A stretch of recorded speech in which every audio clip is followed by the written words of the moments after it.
பெருமாறு புகழல். 105 உறுதிக்கூறல். என்ன சொல்றாங்கன்னு இது ரொம்ப நம்ம கவனிக்கணும்.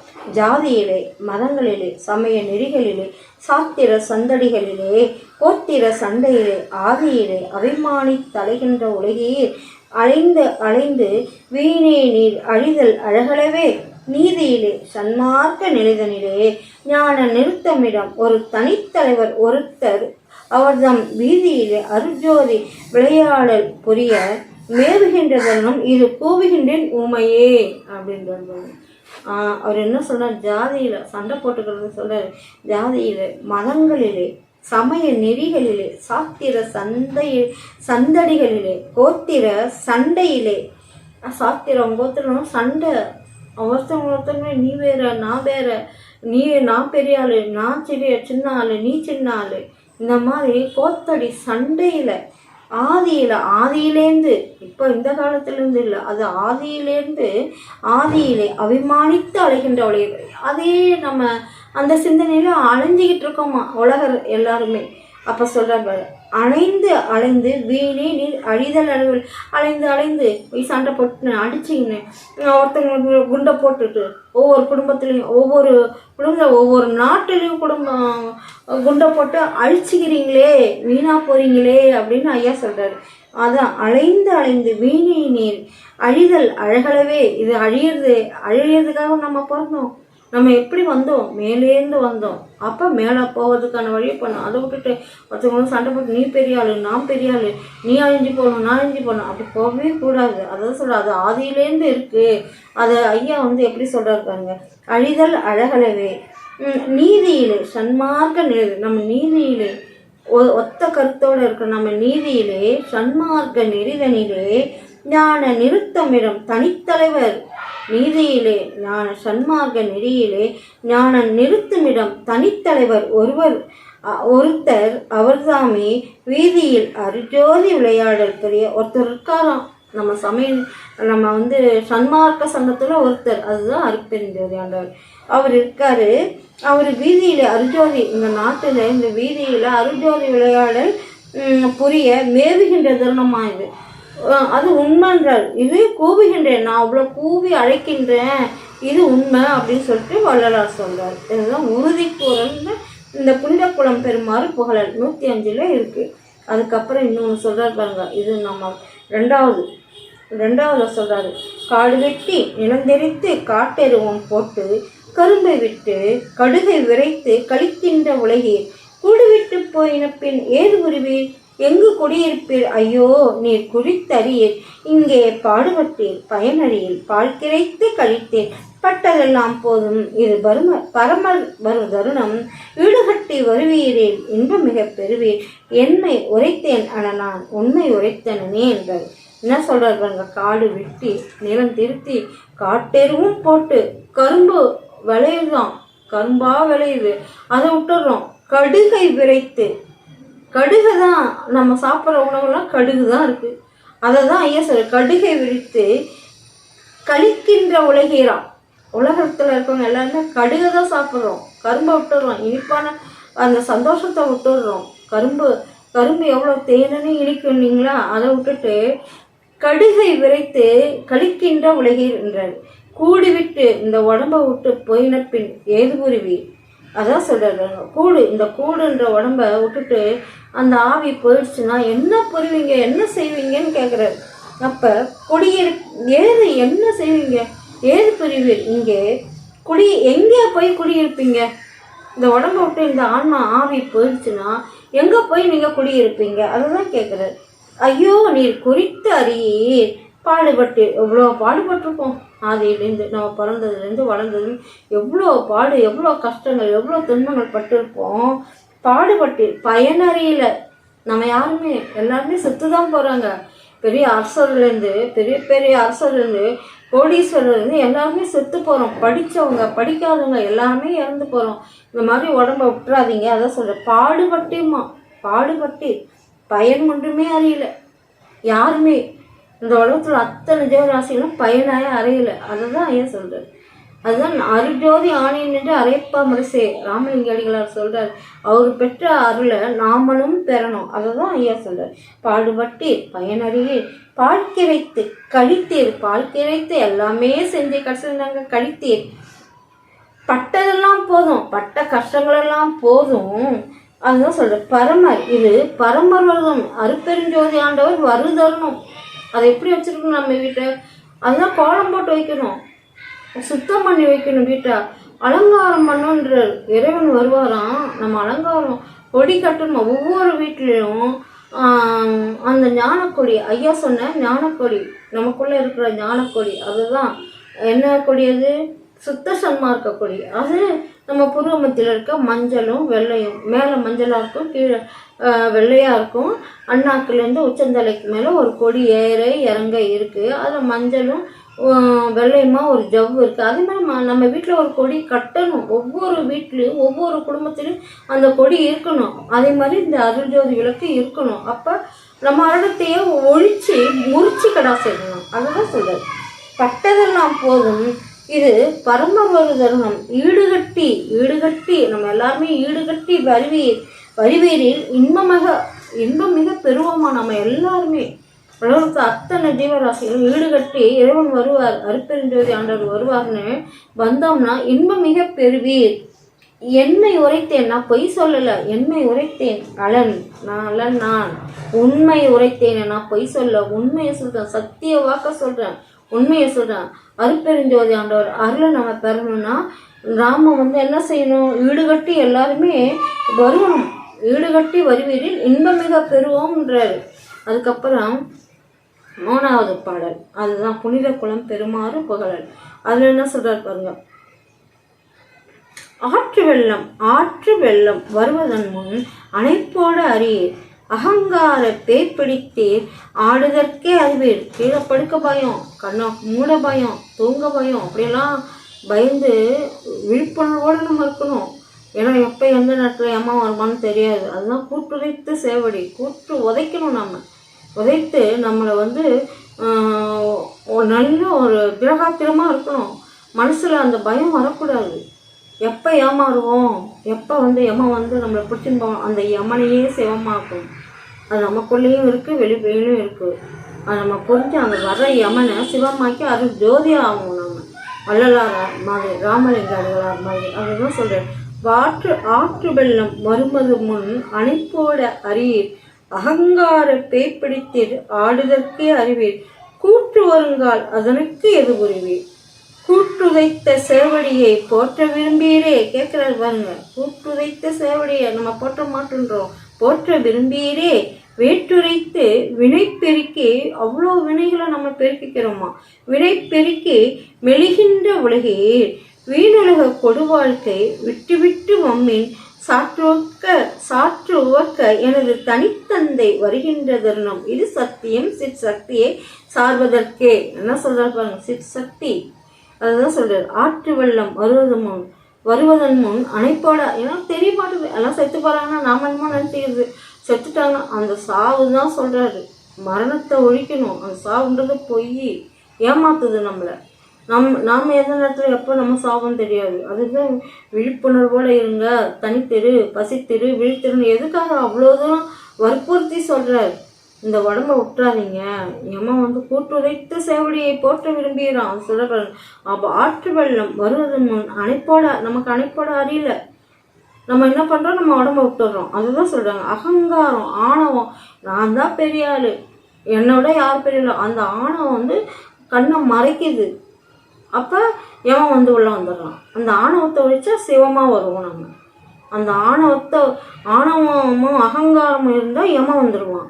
அந்த ஆணவமும் அகங்காரமும் போயிடுச்சுன்னா சிவமாக ஆயிடுவோம். அருப்பெருஞ்சோதியும் நமக்குள்ளே அமர்ந்துடுவார். அதுதான் சொல்கிறார். அப்போ ஆடுவதற்கே அறிவீர், அகங்கார பேய்பிடித்து ஆடுவதற்கே அறிவீர். கூற்று வருங்கால் அதனுக்கு எது புரிவீர். கூற்று யமன் வருவான். அப்போ என்ன செய்வீங்க நீங்கள் அப்படின்னு கேட்குறாரு. அப்போ வேற்றுரைத்து வினை பெருக்கி நம்ம அவ்வளோ என்ன பண்ணுறோம்? கூற்று வருங்கால் அதனுக்கு எது புரிவீர். ஐயோ, கூற்று உதைத்த சேவடியை போற்ற விரும்பீரே. என்ன சொல்ல, அந்த சேவடியை நம்ம போற்ற மாட்டேன்றோம். அருட்பெருஞ்சோதி ஆண்டவர் காலம் நம்ம கெட்டியா பிடிக்க மாட்டேன்றோம். அப்போ வந்து என்ன பண்ணிட்டு யம உள்ள வந்துடுறோம்.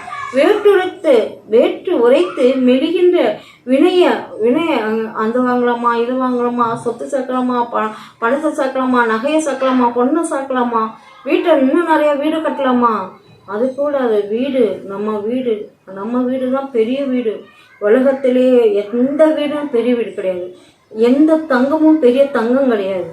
அதை நம்ம சிந்திக்கணும். ஐயோ, நகை வேணும், பொன் வேணும், பொருள் வேணும், அதாவது வினைகளை பெருக்கி எல்லா சொத்தையும் சேர்த்துட்டு கடைசி மாண்டு போயிடணும் வயசான காலத்தில். அதுதான் இளமையாக வச்சுக்கணும், தேகத்தை ஆரோக்கியமாக வச்சுக்கணும். அதை நாம் வந்து அந்த வினைகளை குறைக்கணும்னா ஜீவகாருண்யம் பண்ணணும், மற்றவங்களுக்கு நன்மை செய்யணும். மற்ற உயிர்கள் துன்பப்படும் போது நம்ம அந்த துன்பத்தை நீக்கணும். அதை தான் சொல்கிறேன். நீ என்னதான் 1000 சொத்து சேர்த்து வச்சுருங்களா, 1000 நகையை வச்சுருங்களா, அதை விட்டுட்டு அம்போன்னு போயிட்டா ஒன்றுமே இல்லையே. கடைசியில் அந்த இடத்துல நீ இல்லை, மரத்தில் பொறுத்த புழுவாக பிறப்போம். அந்த வினைகளெல்லாம் நம்ம ஒழிக்கணும்னா, இறைவன் அருளை அடையணும்னா மேலே மேலே எல்லாருக்கும் நன்மைகளை புரியணும். அதான் சொல்கிறாரு, எவ்வளோ சொல்கிறாரு ஐயா. அப்போ எல்லா உயிர்களும் ஜீவகாரணியத்தை விடக்கூடாது. ஜீவகாரணிய ஒழுக்கமே மோட்ச வீட்டின் திறவுகோள்ன்றாரு. அப்போ நம்ம அந்த ஜீவகாரணியத்தை செய்யணும். வீட்டை சேர்க்கணும், அருளை சேர்க்கணுன்றது மற்றவங்க கஷ்டப்படுறாங்களே அந்த அருளை சேர்க்கணும். பொருளை சேர்க்கறது பெருசு இல்லை, மற்றவங்க துன்பப்படுற அந்த அருளை சேர்த்துனா இறைவன் நமக்குள்ளே குடி வந்துடுவார். மற்றவங்க கஷ்டங்கள், துன்பங்கள், துயரங்கள் பார்த்துட்டு, பசியோடு இருக்கிறவங்கள பார்த்துட்டு நம்ம ஒதுங்கி போகக்கூடாது. முடிஞ்ச அளவு நம்ம கையில் இருக்கிற அந்த தெம்பை வச்சு மற்றவங்களுக்கு உதவி செய்யணும். பொருளை கொடுத்தோ, அவங்களுக்கு வாழ்க்கையை கொடுத்தோ, அவங்களோட துன்பங்களை நீக்கும்போது அதுதான் அருள், அதுதான் நம்மளை மேலே மேலே உயர்த்தும். அதுதான் ஐயா சொல்றாரு. கூற்றுதைத்த சேவடியை போற்ற அவரு யமனையே உதைக்கிறாரு, அவரே சிவமா இருக்கிறாரு. அப்ப அதை போற்ற விரும்பியரே என்றாரு பாருங்க. அப்புறம் வேற்றுரைத்து வினை பெருக்கி வினையெல்லாம், ஐயோ இதை நமக்கு சொத்து வேணும், சோகணும், இதெல்லாம் சேர்த்து ஒரு பிரயோஜனமும் இல்லை. நாம் நினச்சிக்கிறோம் நமக்கு எல்லாம் வந்துடுச்சு நம்ம. அப்போ வினையும் மாயையும் தான் நம்மளை வந்து ஆட்கொள்ளும். அதுதான் சொல்கிறார். வேற்றுரைத்து வினை பெருக்கி மெலிகின்றோமா உலகே, வீணுலக கொடு வாழ்க்கை விட்டு விட்டு வீண் உலகமாயிது. இது எல்லாமே ஐயா தான் சொல்ற. உலகத்தை இன்பத்தை அடியோடு வெறுக்கணுன்ற வீணுலக கொடு வாழ்க்கை விட்டு விட்டு வம்மின் சாற்றுவக்க எனது தனித்தந்தை வருகின்ற தருணம். சாற்றுவக்க நம்மளை பார்த்துட்டு நம்மளை ஆட்கொள்ள இறைவன் நமக்குள்ள நம்ம என்ன செய்கிறோம் எல்லாத்தையும் பார்த்துட்டு தான் இருக்கிறார் இறைவன். அப்போ நமக்குள்ள ஆட்கொண்டு நமக்குள்ள வந்துடுவாராம். இந்த உடம்புன்ற வீட்டுக்குள்ளே வந்துடுவார். அதுதான் என் குடிசையில் நுழைந்தான். இவ்வளோ பேர் இருக்காங்களாம், பிரம்மன், விஷ்ணு, சிவம், இவங்க இவ்வளோ பேர் இருக்காங்களாம் கடவுளர்கள்.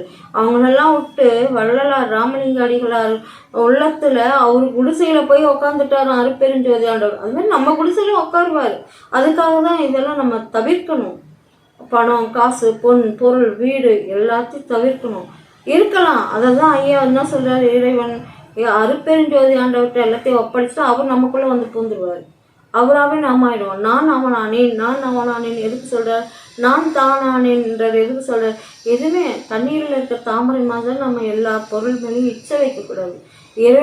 இறைவன் மேலே தவிர மற்ற எந்த ஒரு பொருளையும் இச்சை வைக்கக்கூடாது. அவர் கொடுக்குற அருளால் கிடைக்கிற பொருளை நம்ம ஏற்றுக்கிட்டு மற்றவங்களுக்கு உதவி செய்யலாம். அது அருளால் கிடைக்கணும். அது மாதிரி பேராசை வேணாம், பெருநஷ்டம். அதுவே அன்பால் நம்ம பெறணும். ஏன்னா உலக வாழ்க்கையில் எல்லாருமே அப்படி தான் இருக்காங்க, முக்கால்வாசி பேர். அதுலேருந்து மீளணும்னா கருத்துக்களை தெரிஞ்சுக்கணும். குண்டு சட்டியில் குதிரை ஓட்டக்கூடாது. அது வந்து நமக்கு வெளியில் இருக்கிற விளக்கங்கள் நமக்கு தெரியாமலே போய் நம்ம அழிஞ்சு போகக்கூடாது. அதுதான் சொல்கிறோம், பக்குவம் வரணும். அந்த பக்குவத்துக்கு தகுந்த மாதிரி இவ்வளோ விஷயங்கள் இருக்குது இந்த உலகத்தில். இதுலேருந்து நம்ம மீண்டு எப்படி போகணும்? பரன் அழிக்கும் தேகம் இதுன்றாரு. அப்போ அந்த பரனை அழிக்கிற தேகத்தை நம்ம எப்போ அடையிறது? அதை நம்ம சிந்திக்கணும் இல்லைங்களா? அதான் சாற்றுவக்க எனது தனித்தந்தை வருகின்ற தருணம் சத்தியம் சீர் சக்தியை சார்வதற்கே. சத்தியம் சீர் சக்தியை சார்வதற்கே என்ற சத்தியம் சீர் சக்தியை சார்வ, அந்த சக்தியை நம்ம பெறணுன்றோம். என்றார் ஐயா. அதனால் நம்ம இது எவ்வளோ ஒரு விஷயங்கள் அழகாக எவ்வளோ அழகாக கொடுத்துருக்காருங்க பாருங்க. அதே மாதிரி பொய் விளக்க புகுகின்றேன், போது கழிக்கின்றேன், புலைக்கொலைகள் புரிகின்றேன், கலகலை என்கின்றேன், கைவிளக்கு பிடித்தொரு பால் கிணற்றில் விழுகின்ற களியர் என கழிக்கின்றேன், கருத்திருந்தும் கருதீர், ஐவிளக்கு மூப்பு மரணாதிகளை நினைத்தால் அடிவயிற்றை முறுக்காதோ கொடிய முயற்று உலகில் மெய்விளக்க எனது தனித்தந்தை வருகின்றதனும் மேவிய தீண்டு அடைவீரேல் ஆவி பெறுவீரே என்ற எப்படி சொல்றாரு பாருங்க. பொய் விளக்கமா, பொய் அங்கங்க பொய் சொல்லி திருடு அதெல்லாம் பொய் விளக்கம். புகுகின்றேன், பொழுத நம்ம கழிக்கிறோம், வீணா பொழுத கழிக்கிறோம். புலைக்கொலைகள் புரிகின்றது, புலைக்கொலை செஞ்சு அதை ஒன்றா சாப்பிட்றீங்க,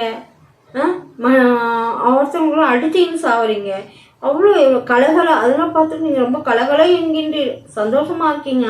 கைவிளக்கு பிடித்தொரு பால்கிணற்றில் விழுகின்ற களிர் என கழிக்கின்றீர், கைவிளக்கு பிடித்தொரு பாழும் கிணற்றில் விழுகின்ற களிர் என கழிக்கின்றீர், கருத்திருந்தும் கருதீர். கருத்து எல்லா அறிவு இருந்து என்ன பண்ணுறீங்க, பால் கிணத்துல தான் போய் விடணும், சிந்திக்கணும். கொலை அதெல்லாம் பார்த்தா சந்தோஷமாக இருக்கும். நம்ம கொலை பண்ணுறது கொடி அந்த எப்படி கொலைகள்லாம் செஞ்சுட்டு அப்புறம் ஊன் பல உயிர்களை கொன்று அந்த ஆடு மாடு கோழி அதெல்லாம் தின்னு உடம்ப வளர்க்குறோம். அதெல்லாம் எவ்வளோ ஒரு பாவம். அதுலேருந்து எப்போ நம்ம மீள்றது, எப்போ இந்த உடம்ப அழியாத தேகமாக ஆக்குறது, இந்த உடம்பை பொண்ணு உடம்பா எப்படி ஆக்குறது. அதனால தான் இந்த உடம்பு இந்த பொண்ணு உடம்ப பொண்ணான உடம்பா நம்ம மாற்றோம்னா வள்ளலார் சொன்ன வழியில் நம்ம கடைபிடிக்கணும். அதான் கைவிளக்கு பிடித்தொருவார் கிணற்றில் விழுகின்ற களிர் என கழிக்கின்றேன், கருத்திருந்தும் கருதீர். ஐவிளக்கு மூப்பு மரணாதிகளை நினைத்தால் அடிவயிற்றை முறுக்காத ஒன்று. ஐவிளக்கு மூப்பு மரணாதிகளை, மரணத்தை நினைச்சா அடிவயிறு முறுக்காதா, பயம் வராதா? நம்ம இந்த உடம்பு இவ்வளோ கஷ்டப்பட்டு இறைவன் கொடுத்த உடம்பாச்சு, வந்துச்சுன்னா எவ்வளோ நடுங்குவோம். நாம அந்த பயத்துக்கு நம்ம போகலாமா? அடிவயிற்றை முறுக்காத கொடிய முயற்று உலகே மெய்விளக்க எனது தனித்தந்தை வருகின்றதனும் மேவிய தீண்ட நம்ம அந்த தீய இனங்கள்லாம் விட்டு இந்த ஆவியை பெறுவீரே என்று எப்படி சொல்றாரு பாருங்க. அடுத்தது எய்வகை சார் மதங்களிலே பொய்வகை சாத்திரங்கள். அருப்பெருஞ்சோதி ஏன்னா கொஞ்சம் அருப்பெருஞ்சோதி எவ்வகை சார் மதங்களிலே பொய்வகை சாத்திரங்கள் எடுத்து உரைத்தே எமது தெய்வம் என்று கைவகையே கருதுகின்றேன். தெய்வம் ஒன்றென்று அறியீர், கரிப்பிடித்து கலகமிட்டு பெரியரினும் பெரியீர். ஐவகைய பூத உடம்பு அழிந்திடில் என் புரிவீர். அழியும் உடம்பை அழியாமை ஆக்கும் வகை அறியீர். உய்வகை எனது தனித்தந்தை வருகின்ற தருணம் உற்றது இவன் உற்றிடுவீர் பெற்றிடுவீர் ஓப்பே என்றார். என்ன சொல்ற பாருங்க. எய்வகை சார் மதம், எல்லா மதங்களும் சமய மதம் நம்ம சமய மதங்களிலும் இருக்கோமா. நம்ம பொய்வகை சாத்திரம், பொய்யான சாத்திர சம்பிரதாயம், அது பொய் வகை எல்லாத்தையும் அடிச்சு நொறுக்கிறார். சாத்திர சம்பிரதாயம் ஒரு பொய்யானதுன்றார். சாத்திரங்கள் எடுத்துரைத்தே, அதெல்லாம் எமது தெய்வம் எடுத்துரைத்தே எல்லா கடவுளும், அங்கே ஒரு கடவுள் இங்கே ஒரு கடவுள் எல்லாமே அதெல்லாம் பொய் கடவுளர்கள். அதுதான் சொல்றாங்க. இப்போ இவரு கூட யாரு அவர் கூட சொல்றாரு, அதெல்லாம் பொய்யான கடவுள்கள், உருவ வழிபாடுகள்லாம் பொய்வான, அது எனது தெய்வம் அதை போய் பிடிச்சிக்கிறீங்க. ஒரே கடவுள் அதை சொல்றாங்க பாருங்க. என்னது எமது தெய்வம் என்று கைவகையை கதறோமா. நம்ம அந்த தெய்வத்தை பிடிச்சிட்டு போய் இந்த தெய்வத்தை பிடிச்சிட்டு போய் கதறிட்டு இருக்கோமா. கேட்டாக்கா பலி கொடுக்குறீங்க, உயிர் எடுக்கிறீங்க, உருவ வழிபாடு கூடாதுன்றார் ஐயா. அப்ப தெய்வம் ஒன்றென்று அறியீர். தெய்வம் ஒரே தெய்வம், அது அருட்பெருஞ்சோதி ஆண்டவர் ஜோதி வடிவில் இருக்கார். அவர் தெய்வம் ஒன்றென்று அறிய மாட்டேன்றீங்க. எங்கெங்கயோ போய் எந்தெந்த தெய்வத்தையும் பிடிச்சின்னு அழிஞ்சுன்னு கிடக்குறீங்களே அப்படின்றாங்க. அப்ப கரிப்பிடித்து கலகமிட்டு பெரியரினும் பெரியர். ஐவகை பூத உடம்பு அழிந்திடில் என்புருவீர். இந்த ஐவகை பூத உடம்பா நீங்கள் போய் அந்த தெய்வம் இந்த தெய்வம் பிடிச்சின்னு போகிறீங்க, அழிஞ்சு போகிறீங்க. அப்போ இந்த உடம்பு என்ன பண்ணுறீங்க, இந்த உடம்பு ஐவகை பூத உடம்பு, இந்த பூத உடம்பு அழிஞ்சிடுச்சுன்னா என்ன செய்வீங்க, என்புருவீங்க, என்ன செய்வீங்கன்னு கேட்குறாங்க.